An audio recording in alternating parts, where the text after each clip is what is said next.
Tatlong investment kung isa ka pang empleyado o isa ka pang OFW. So, just a brief context about myself. Just a small share ko lang po. Sinasabi ko po ito from my previous vlog. So, din dumating po yung aming bunso. Medyo nagkaroon kami ng shortness in fund, financial shortness. So, you can say lahat naman po ng tao dumadaan dito. So, tayo po bilang Dumigis Captain Pilipino, Dumigis Captain Pinoy, humahanap po tayo ng mga paraan kung paano natin ito malalagpasan.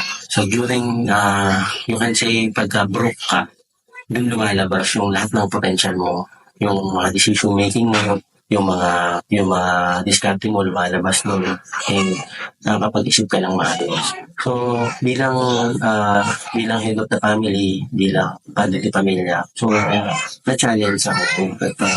Ano na po ang mga bata during those times.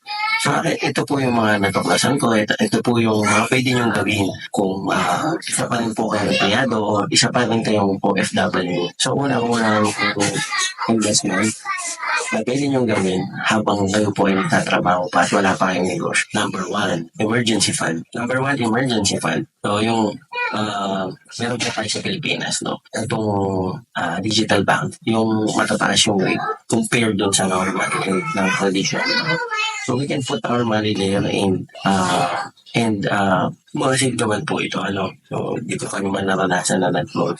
If you don't like the risk, siguro mag-take kayo ng 3 na digital bank matataas yung na may mga naman po yan, may mga review. Para at least hati-hati siya, So, in case lang. So, yun yung tip number 1, emergency fund, but put in the digital banking kasi mas mataas yung rate. Traditional bank, kakainin lang po ng inflation. So, number 2, life insurance. Napaka-importante po ng life insurance. Ito po ay pinaprotektahan ng breadwinner ng pamilya. At the same time, seeing the future of your family. May mga policy po dyan na kasama yung critical illness. So, napaka-importante po nito na poprotektahan din po natin yung sarili natin. And may mga naman po dyan, policy na hindi po ma-effect. So, kailangan po i-consider natin. So, number 3. Ito po ay government investment na MP2, pag-ibig MP2. So, every year may dividends po sila and binibigay po nila ito sa tao. At the same time, ito po ay compounding interest. So, minimum 500 per month lang. So, kaya po ito ng mga Pilipino. So, ako nga po pala ito ginagawa. So, nag-share po ako ng awareness ng tao or sa ibang mga Pilipino or kabayan natin na hindi nila alam kung gagawin nila sa kanilang pera or hindi nila alam kung saan i-invest. So, ito lang po yung mga pangmahal o mga investment. Marami po dyan i-explore but ito po yung sa aking listahan. So, kasi ano po ba yung mga kalaban natin dito? Kalaban natin dito, yung mga kinakaharap natin na parating na siyempre, kailangan maging matibay, kailangan maging strong pa. Kasi if you have a goal, you will plan ahead. And if you don't know what to do, kung hindi mo alam kung anong gagawin mo sa pera mo, ito po yung mga bago na pwede mong paglagakan ng mga pera. Umiwas na tayo sa mga So, ayan. Yung mga kalaban natin ay yung financial struggles because it will lead to our mental problem as well. So, kailangan natin i-address po.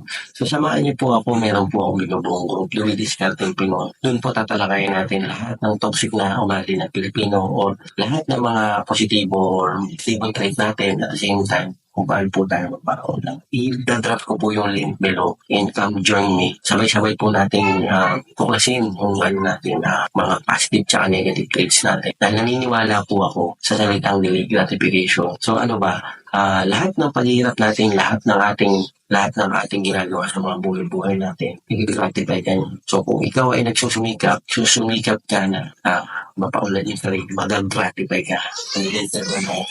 So ayun po, kung umabot po kayo sa part ng video na ito, paki-like, share, and subscribe.